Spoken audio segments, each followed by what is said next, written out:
J'ai commis l'irréparable contre mon frère. Et pas un seul jour ne passe sans que je n'y pense.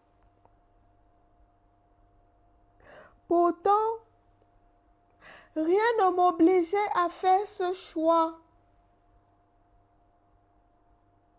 Tout avait commencé bien avant,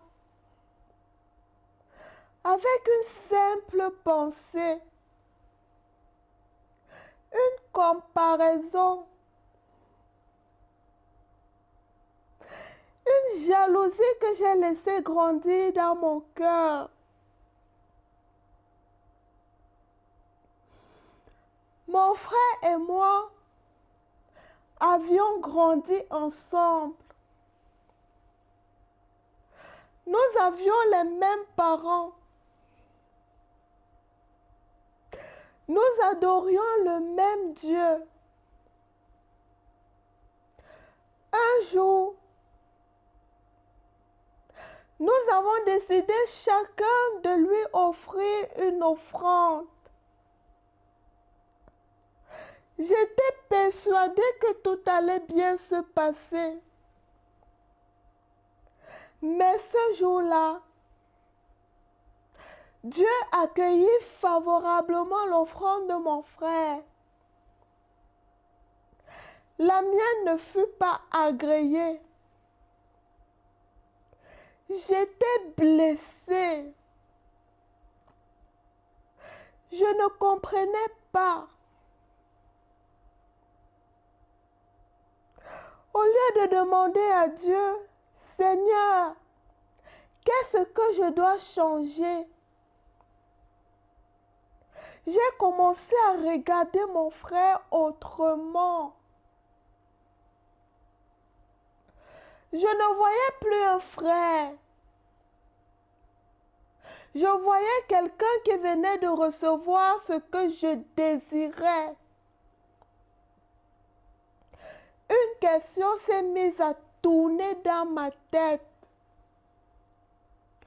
Pourquoi lui et pas moi? Et plus je nourrissais cette pensée, plus mon cœur s'assombrissait. Le plus incroyable, c'est que Dieu ne m'a pas abandonné. Il est venu me parler. Il voyait ma colère. Il voyait ce qui se passait dans mon cœur. Il m'a dit, ton histoire n'est pas terminée. Je peux encore te relever. Puis, il m'a averti. Le péché se couche à la porte. Il cherche à te dominer. Mais toi, domine sur lui. Dieu m'offrait une porte de sortie. Il me disait que je pouvais encore choisir le bon chemin. Mais je n'ai pas écouté. Au lieu de combattre la jalousie, je l'ai laissé devenir plus fort que moi. J'ai invité mon frère à me suivre dans les champs.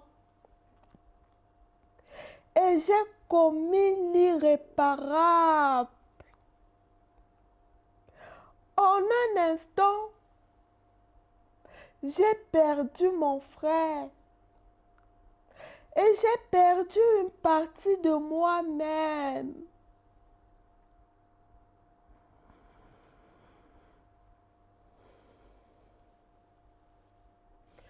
Je suis Caïn, le premier homme à avoir laissé la jalousie prendre le dessus sur l'amour. Si cette histoire a été écrite dans la Bible, Ce n'est pas pour nous raconter un simple événement du passé. C'est parce qu'elle révèle quelque chose qui existe encore aujourd'hui. Peut-être que tu ne commettras jamais l'irréparable contre ton frère. Mais la jalousie suit toujours le même chemin. Tu vois quelqu'un réussir là où toi tu attends encore.